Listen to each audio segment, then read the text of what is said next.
Le Congo ne tombera jamais.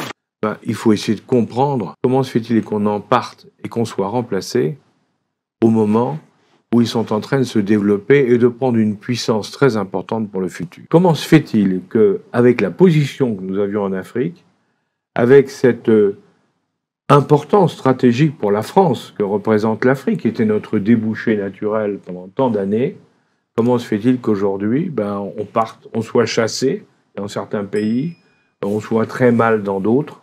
Qu'est-ce qui se passe?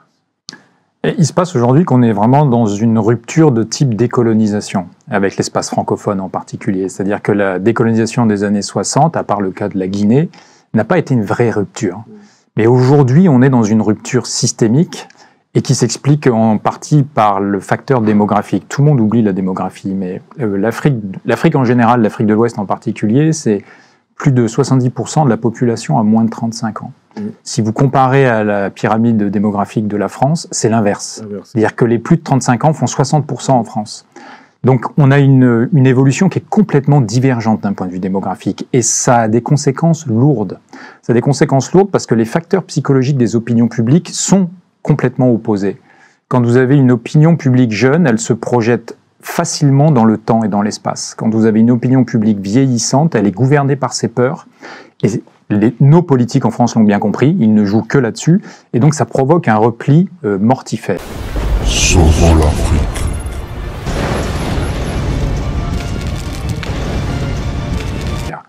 Et qu'est-ce que ça veut dire? C'est-à-dire que derrière, il y a des conséquences très concrètes. Il y a une mesure qui est passée quasiment inaperçue, que tout le monde a oublié, mais qui est majeure. C'est que lorsque Nicolas Sarkozy a été élu président de la République, il a transféré la compétence des visas du ministère des Affaires étrangères au ministère de l'Intérieur. Oui. C'est-à-dire qu'avant qu'il ne soit élu, le visa était un moyen de politique étrangère de la France, c'est-à-dire une façon de rayonner dans le monde. À partir du moment où vous transférez au ministère de l'Intérieur, c'est une façon de se replier sur le territoire national et de perdre toute ambition de rayonnement. Et ça a des conséquences terribles. D'abord, les Africains nous le reprochent, très clairement. Le sujet des visas est un irritant systémique dans nos relations avec l'espace francophone en particulier. Avec le Maghreb, on peut élargir avec le Maghreb. Je m'excuse d'interrompre, mais il n'y a pas que là, parce que cette affaire des visas, ça pose des problèmes partout. Oui, c'est partout, hein, sans parler des dérives que l'on a connues, qu'on ne connaissait pas avant.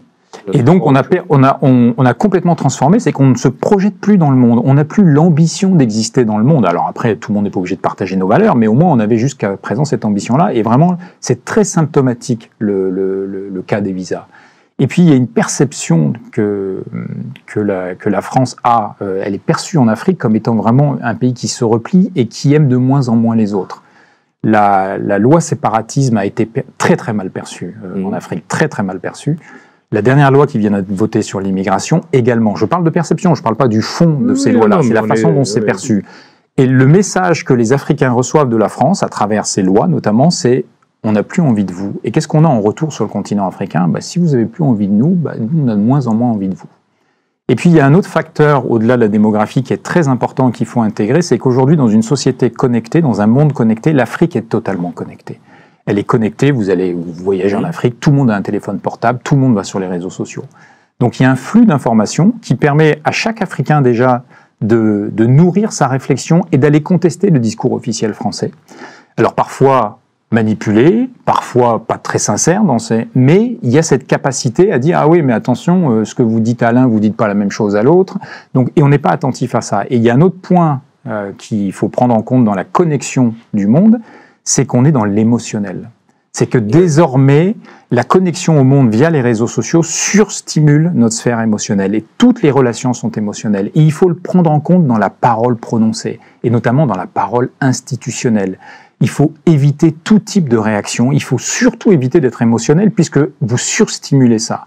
Et il y a aussi cet aspect-là qui fait qu'en particulier, Emmanuel Macron est mal perçu dans ses réactions, dans ses propos, parce que là, dans la sphère émotionnelle, alors là, il suscite des réactions extrêmement virulentes sur les réseaux sociaux africains. Donc ce facteur démographique, cette connexion digitale au monde et sur les réseaux sociaux font qu'on a une évolution divergente entre le continent africain et la France, mais l'Europe en général.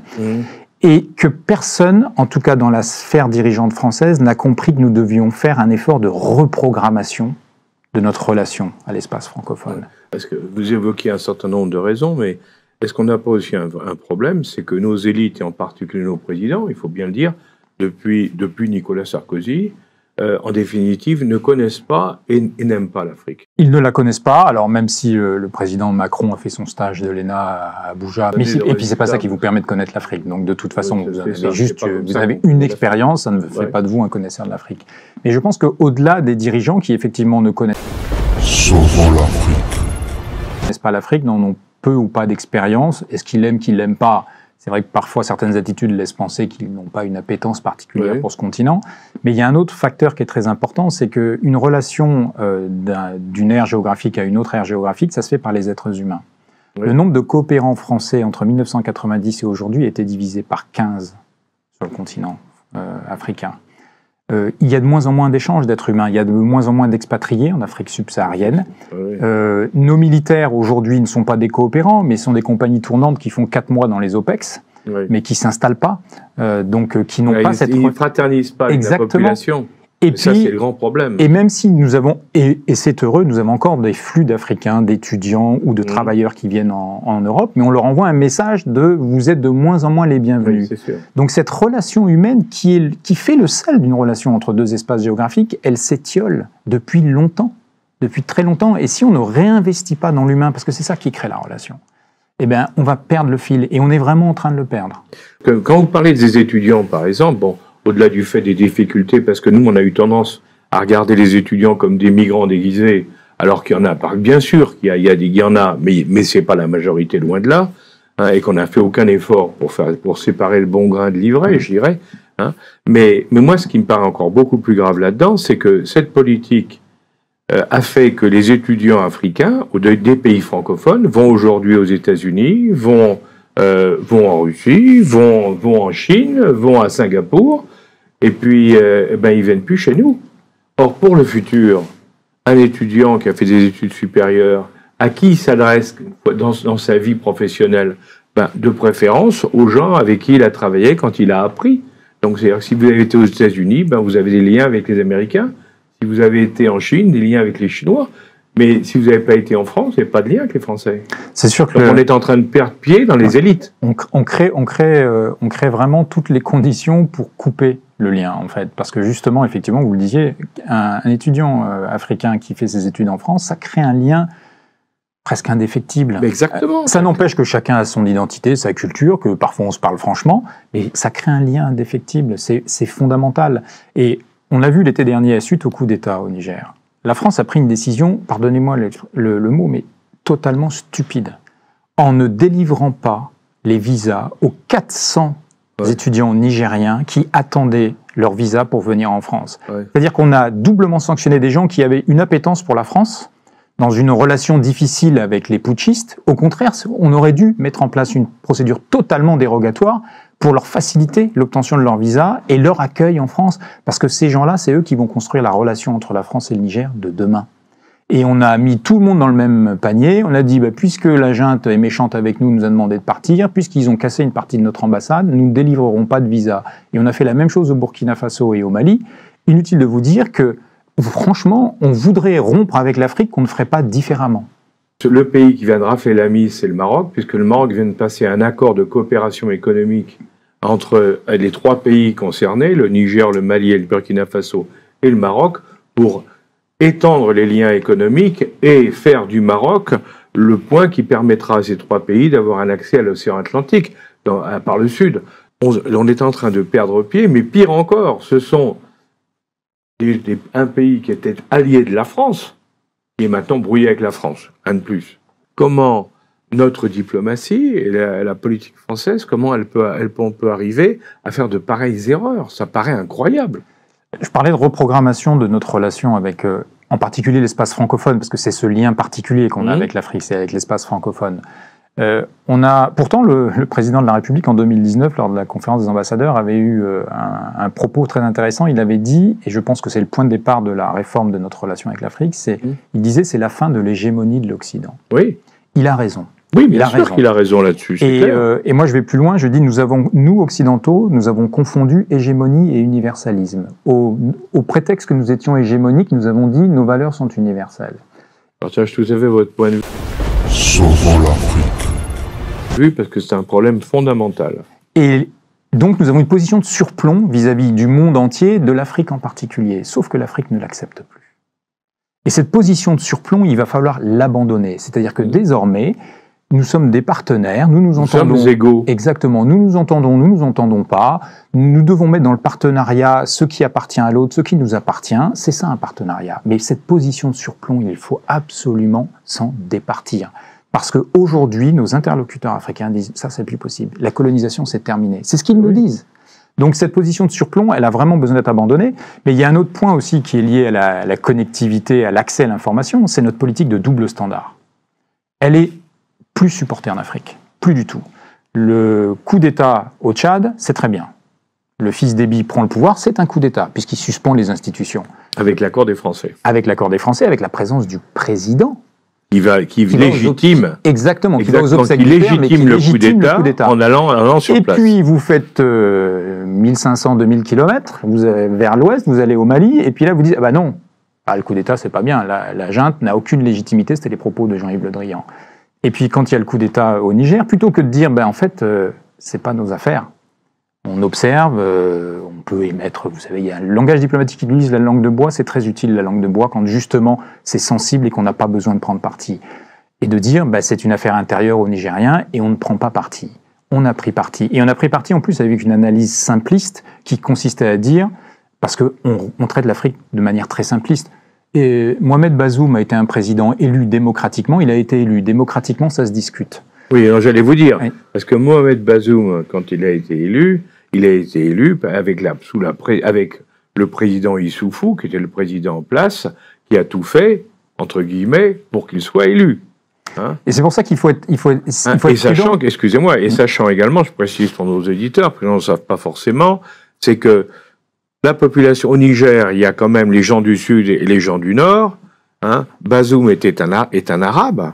Donc c'était quelqu'un qui est considéré comme quelqu'un du Nord, et ça avait été très très mal vécu par tous les gens du Sud, qui considèrent que légitimement le pouvoir leur appartient, puisqu'ils sont majoritaires en population. Et je pense que il faut savoir tout ça. Donc réagir comme on a réagi, c'était refuser de voir une réalité interne, mais qui était un problème interne qui n'est pas le nôtre. Exactement, et une complexité de la situation qui aurait dû nous inviter à beaucoup plus de prudence. Donc, en plus, on s'est entêté sur une position qui a provoqué. En plus, ça a été ridicule, parce que le départ on a menacé et on pouvait rien faire. Résultat, du coup, on est parti. Donc, départ des troupes françaises, départ de l'ambassadeur. L'ambassadeur qui est parti. C'est pareil, quand les autorités maliennes ont déclaré notre ambassadeur persona non grata, on a appliqué les usages diplomatiques, c'est qu'on rappelle notre ambassadeur. Pourquoi au Niger, nous sommes montés sur nos ergots en disant il ne partira pas, il ne partira pas. Nous ne sommes pas chez nous. C'est pas un département français. Ouais. C'est pas une préfecture. Exactement. Donc cette attitude-là de surplomb, de double standard en disant ce qu'on accepte au Tchad, on l'accepte pas ailleurs. Et puis nos amis africains disent vous nous faites des reproches sur les droits de l'homme, sur la démocratie. Vous êtes bien moins tatillon avec l'Arabie Saoudite sur ces sujets-là. Vous êtes bien moins tatillon avec la Chine. Donc moi je pense que la meilleure façon de respecter nos partenaires africains, c'est de pas avoir de double standard. C'est-à-dire qu'on n'exige pas plus des Africains qu'on exige de l'Arabie Saoudite et de la Chine. Et au moins c'est cohérent. Et ça, ce double standard, il nous fait très très mal. Il nous fait très très mal parce qu'il sape notre légitimité à prendre la parole et à être une voix autorisée. Et puis il y a un dernier point qui est vraiment fondamental, et là il va falloir, et qui est l'héritage des deux premiers du reste, et qui est surtout l'héritage de la mission civilisatrice de l'homme blanc. C'est qu'il va falloir arrêter ce concept de développement. Nous ne sommes pas en charge du développement du continent africain. Ça n'est pas la mission de l'Occident, c'est la mission des Africains. Nous, ce que nous sommes en charge, c'est nos intérêts, c'est nos valeurs, et c'est de construire des partenariats avec ceux qui veulent faire un bout de chemin avec nous. C'est ça. Donc ce développement, moi, dès que j'entends quelqu'un parler de développement, je sais que c'est une personne qui regarde de haut les Africains et qui dit « je vais vous Sauvons l'Afrique. expliquer comment faire ». Mais ça, vous me rappelez, c'est l'AFD, l'Agence française de développement, vous savez, qui est un organisme français qui fait des investissements dans les pays étrangers, en particulier en Afrique. Et ce qui est frappant, c'est quand vous discutez avec les Africains sur l'AFD, on vous dit, mais l'AFD fait sa politique d'investissement à elle, c'est-à-dire une politique française, en jugeant ce qui est bon et ce qui est mauvais, alors que c'est pas à elle de décider, ça devrait être à nous de décider des fonds que vous mettez à notre disposition pour faire un certain nombre de développements des infrastructures. On est en plein dedans. Tout à fait. Mais, vous savez, ça me rappelle un proverbe africain, moi, je suis sûr que vous connaissez l'Afrique mieux que personne, vous le connaissez, c'est ce proverbe qui dit que la main qui donne est toujours plus haute que la main qui reçoit.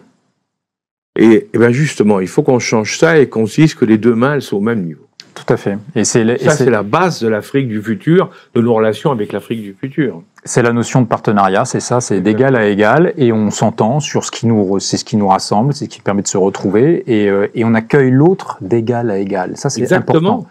Dans les attitudes, c'est important, et d'ailleurs, nos partenaires africains nous ont reproché à plusieurs reprises, notamment à nos présidents français, de ne pas avoir cette attitude d'égal à égal. Bien sûr, Nicolas Sarkozy, avec son discours à Dakar catastrophique sur l'Afrique n'est pas assez entrée dans l'histoire, mais on fait les mêmes reproches au président Macron. Lorsque, à Ouagadougou, en 2017, il fait une blague totalement déplacée sur le président. Très mauvaise, voilà, de très mauvais goût. De très mauvais goût. Et la dernière au Congo aussi. Avec le président Tshisekedi. En 7 ans de rébellion, on est incapable de régler une rébellion. On n'est pas chez nous. Alors que c'est une guerre qui est pire que la guerre qui se passe en Ukraine ou la guerre qui se passe en Israël. Hein. Tout à fait.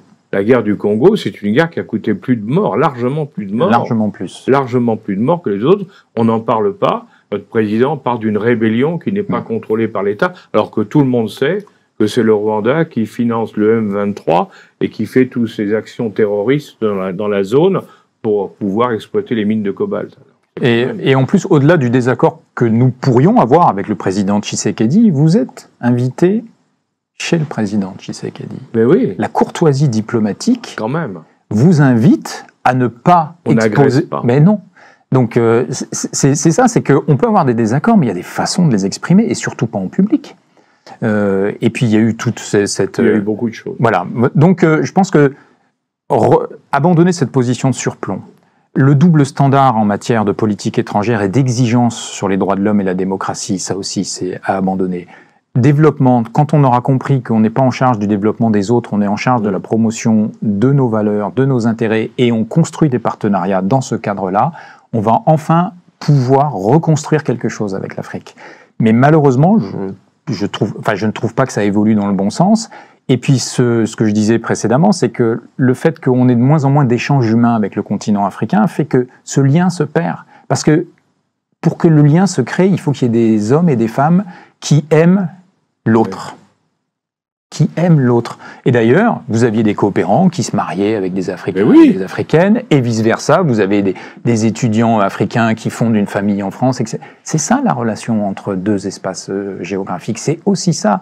Et aujourd'hui, côté français, quand on entend tout le discours mortifère au niveau politique sur le grand remplacement, il y a des réalités objectives de migratoires. Il va falloir que nous gérions ce défi-là sur les 20 ans à venir. Et c'est pas en nous repliant et en faisant peur à tout le monde qu'on va y arriver. Et c'est plutôt en créant du lien avec nos conditions, mais en créant du lien. L'ambition, c'est de créer du lien.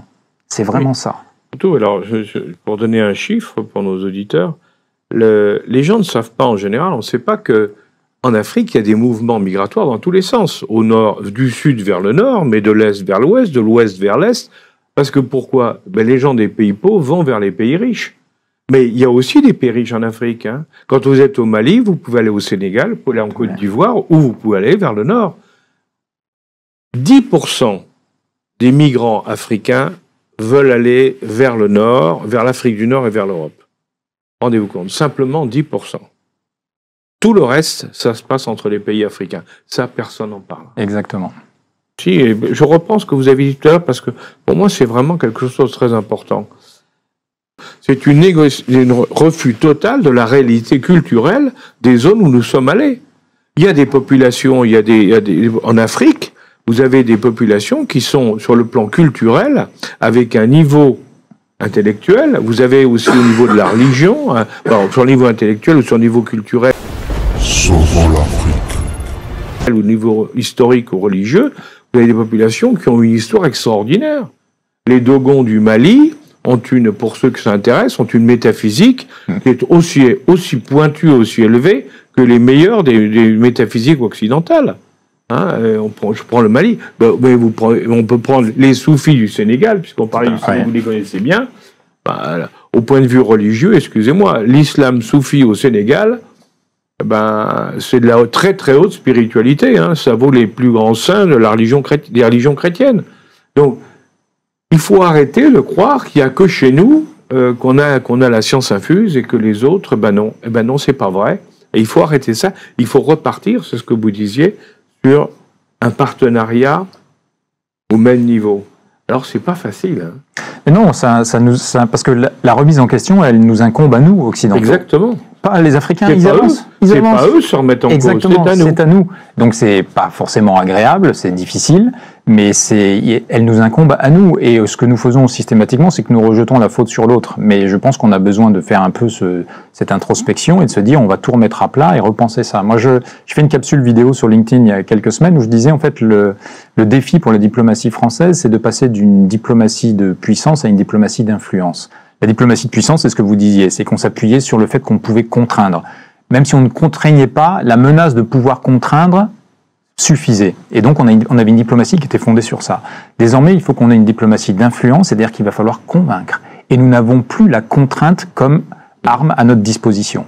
Et c'est une reprogrammation du logiciel. C'est-à-dire que d'aller convaincre et de se dire de toute façon, si je ne convainc pas, je ne peux pas contraindre, nous n'en avons pas d'habitude, c'est pas notre culture.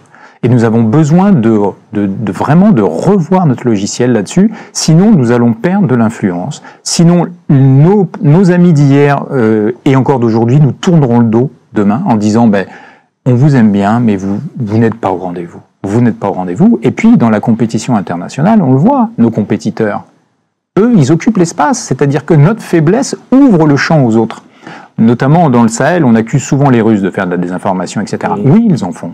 Mais ils exploitent d'abord notre faiblesse. C'est-à-dire que le champ qu'ils occupent a d'abord été laissé libre par la France. C'est d'abord ça le problème. Après, bien sûr nous devons aussi nous défendre. Mais c'est d'abord ça le problème. Donc de toujours stigmatiser les Russes, en attendant, on ne va pas à la racine du problème qui est nous. La racine du problème, c'est nous. Donc on a vraiment besoin de faire cette reprogrammation. C'est une révolution intellectuelle, c'est une révolution culturelle. Alors, j'aime pas trop ce terme parce que ça peut, pour ceux qui connaissent l'histoire, notamment en Chine, ça rappelle pas des bonnes époques, mais au sens premier du terme, c'est vraiment ça. Et je vois j'ai un ami qui dit il y a une dérive des continents, c'est-à-dire que nos continents s'éloignent entre l'Afrique et il a raison. Et c'est progressif, c'est pas toujours visible jour le jour, mais c'est une réalité.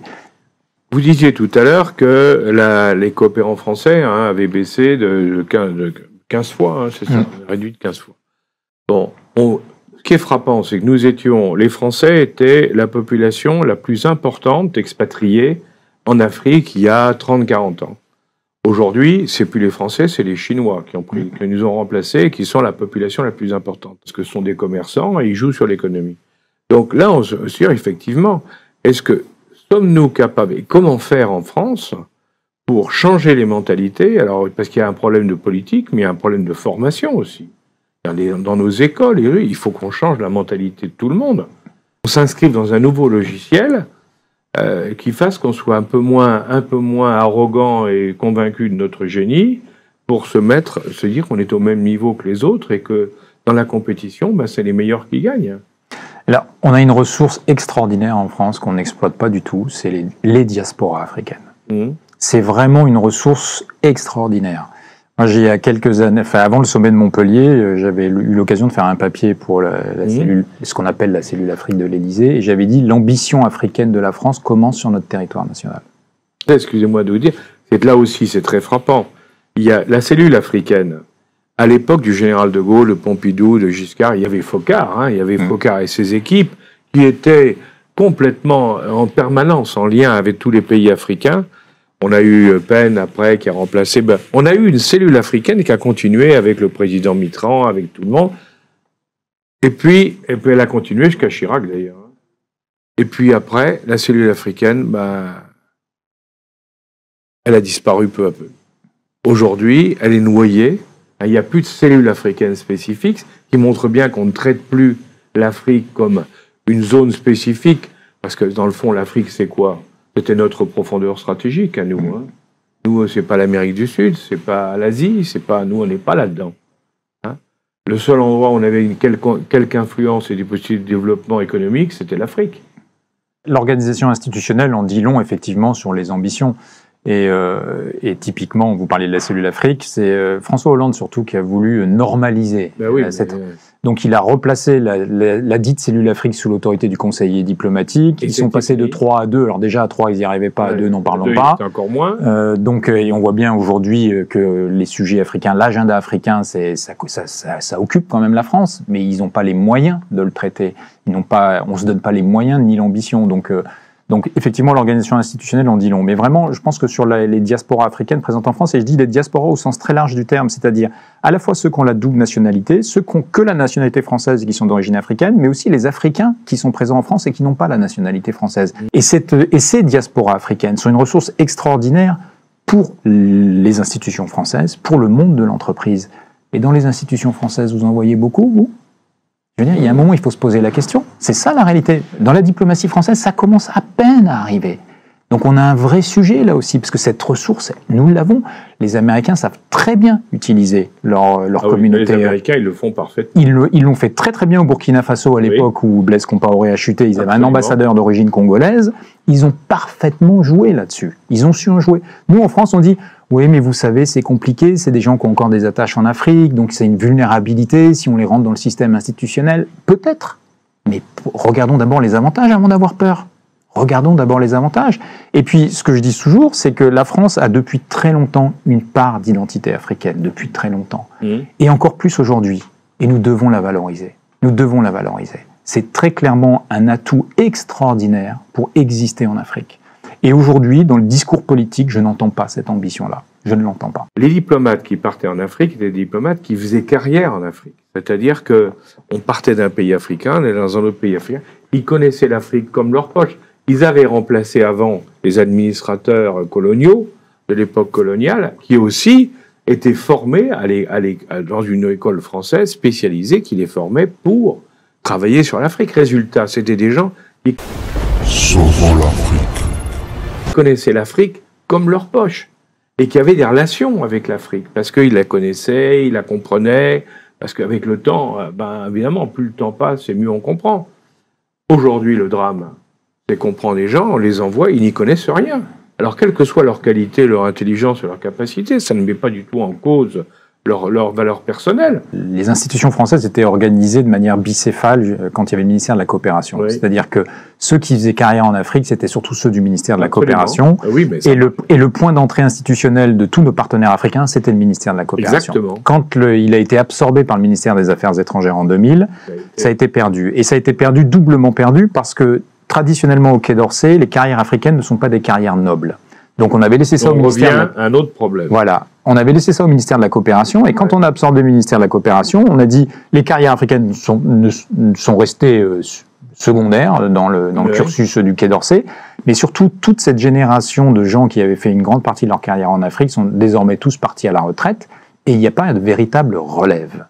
Et aujourd'hui, au Quai d'Orsay, les carrières nobles, ce qui vous permet d'accéder ensuite aux hautes sphères du Quai d'Orsay, ne passent pas par l'Afrique. Exactement. Elles ne passent pas par l'Afrique. Mais ça montre bien, ça confirme, si vous voulez, tout ce qu'on dit depuis le début de cette émission, qu'en définitive, l'Afrique n'est pas ou n'est plus un objectif majeur de la politique française. Et alors, du coup, c'est pas étonnant de voir ce que nous sommes en train de vivre, à savoir qu'on perd pied et on s'en bat.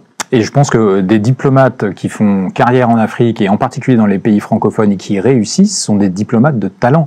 Parce que quand vous êtes dans un pays francophone en Afrique, vous êtes très exposé, on attend beaucoup de vous, le poste est difficile. Parfois, dans certains autres pays en dehors du continent africain, quand vous êtes diplomate français, vous êtes totalement anonyme, il n'y a pas d'enjeu. Il n'y a pas d'enjeu. En Afrique francophone, il y en a tout le temps. Il y en a tout le temps, ce sont des postes difficiles parce qu'exposés.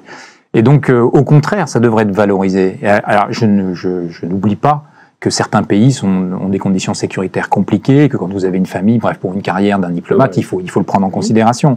Mais je pense que d'un point de vue professionnel, des diplomates qui réussissent en Afrique, et en particulier en Afrique francophone, sont vraiment des diplomates à promouvoir. Parce que ce sont des diplomates qui savent faire face à des postes exposés. Ça n'est pas le cas, c'est pas la conception qu'il y a au Quai d'Orsay, parce que ça s'explique historiquement. Et aujourd'hui, si on décidait de revaloriser les carrières africaines, ça serait vraiment le signal que on réinvestit le champ africain. Aujourd'hui, on fait le contraire, on a fermé notre ambassade à Niamey. Il n'y a pas de précédent en dehors de pays en guerre où on ferme notre ambassade. Le Niger n'est pas un pays en guerre. On a fermé notre ambassade et c'est perçu comme étant une mesure punitive. C'est ridicule. Donc là, une nouvelle fois, on va exactement sur les créneaux qui sont contre-productifs pour notre influence, qui renforcent l'idée des jeunes générations africaines que les Français ne sont pas capables de réviser leurs logiciels et de les traiter d'égal à égal. Et c'est punitif, alors que nous devrions... Le paternalisme, comme le colonialisme, c'est fini, il faut Nous l'admettre, devrions c'est terminé. redoubler d'efforts. Nous avons eu un moment très difficile, il faut le dire, au Niger, après le coup d'État. Ouais. Nous devrions redoubler d'efforts pour recréer du lien. C'est ça notre effort que nous devrions produire, plutôt que de dire ah, puisque c'est ainsi, nous allons vous punir. Nous sommes partis. On a laissé le champ libre, les Américains l'ont exploité avec un cynisme total, en même temps que nous étions, nous, poussés vers la porte. Et puis les Marocains sont arrivés, viennent de rafler la mise. Donc ça veut dire que ça va être dur de revenir. Ça va être dur, et c'est pour ça que je dis il faut redoubler d'efforts, il faut accepter l'idée qu'on s'est trompé. Mais comme on est dans le déni, je veux dire, repenser une ambition diplomatique, c'est d'abord reconnaître sa défaite. Il faut commencer par, c'est la première étape. Et puisqu'on est toujours dans le déni, c'est toujours la faute des autres. Nous, on a bien fait, c'est les autres qui nous comprennent pas. Donc, on n'est pas prêt de réformer cette ambition diplomatique, mais pourtant, c'est absolument nécessaire. Et avec le Niger, ce qui me semble absolument essentiel, c'est de redoubler d'efforts pour recréer du lien, recréer des canaux, de façon à ce qu'on puisse renouveler notre présence diplomatique au Niger. Et même si nous avons des désaccords fondamentaux avec la junte, c'est ça l'essence de la diplomatie, c'est ça la subtilité de la diplomatie, c'est qu'on conserve le lien malgré les désaccords. Je crois que on vient de faire un bon tour d'horizon, j'en suis très content. Et merci Laurent Bigot d'avoir accepté de venir partager vos idées, votre perception avec nous, parce que on vient de faire vraiment un bon tour d'horizon sur une situation qui peut s'améliorer, et c'est là vous donner des messages d'espoir, qui peut s'améliorer, mais qui implique une véritable remise en cause, parce que pour le moment, nous sommes en train de perdre pied, et il faut bien le dire, il n'y a pas de signe avant-coureur de cette nécessaire remise en cause que nous venons d'évoquer, qui est une nécessité, parce que l'Afrique, ne l'oublions pas, est une nécessité pour la France, l'Afrique francophone, parce qu'elle reste, ce que je disais tout à l'heure, sa profondeur stratégique au niveau mondial, parce que nous n'en avons pas ailleurs, quoi qu'on en raconte, même dans l'océan Indien et dans l'Indo-Pacifique, où là notre présence est peut-être forte au niveau surface, mais très faible au niveau impact réel. Et je pense qu'il y a un message pour les entreprises françaises aussi. Allez-y. C'est très important. Les entreprises françaises aussi doivent faire leur évolution. C'est-à-dire que le marché africain, c'est la Chine de demain. La démographie, c'est mathématique. Ouais. Tous ces gens, quelles que soient les difficultés, les crises qu'il peut y avoir, vont avoir besoin de se loger, vont avoir besoin d'électricité, d'eau, de consommer, de loisirs, etc. Les marchés africains, tous, qu'ils soient francophones ou en dehors, sont déjà en train d'exploser. Si nous ne sommes pas présents aujourd'hui, dans 10 ans, le coût d'entrée sera multiplié par 100, par 150. Associez-vous avec des Africains qui ont l'expertise, la connaissance. Déjà, quand vous n'avez même pas la connaissance des langues nationales, comment voulez-vous comprendre le pays? Si vous parlez français au Sénégal, mais si vous ne parlez pas Wolof, vous ne comprenez rien de ce qui s'y dit. Vous ne parlez pas Bambara au Mali, ça ne sert à rien. Et vous arrivez à un niveau de granularité en s'associant avec les Africains qui vous permet d'avoir une véritable expertise. Vous êtes représentant d'une marque, vous devez pouvoir mesurer l'acceptabilité de votre marque. Comment vous faites pour être africain avant d'être perçu comme étant français? Et ça, vous ne le faites qu'en association avec des entreprises africaines. Il faut aller là-bas sur place. Exactement. L'époque de l'export des produits depuis la France vers l'Afrique sous prétexte que c'est bon pour nous, donc c'est bon pour eux, c'est fini. Une fois de plus, il faut aller sur place, il faut vivre sur place pour développer les affaires. Votre remarque complète bien tout ce qu'on vient de dire, parce que, qu'on disait, il y a des opportunités, mais là encore, il faut réviser complètement notre mode de pensée, notre mode d'action. Vaste programme, comme a dit le général de Gaulle, mais riche d'espoir si on veut se relancer. Merci pour cette émission sur l'Afrique. C'est une émission que nous dédions à nos auditeurs présents et qui vivent en Afrique. Et nous savons, vous êtes nombreux à nous suivre. Et je vous dis à bientôt pour une prochaine émission sur l'Afrique. Merci. Au revoir. Pour participer à ce jeu concours, vous n'avez plus qu'à cliquer sur ce lien. Vous découvrirez les questions autour de nos émissions. Je vous souhaite bonne chance et je vous souhaite aussi de gagner les nombreux lots que nous vous proposons. Merci et à bientôt.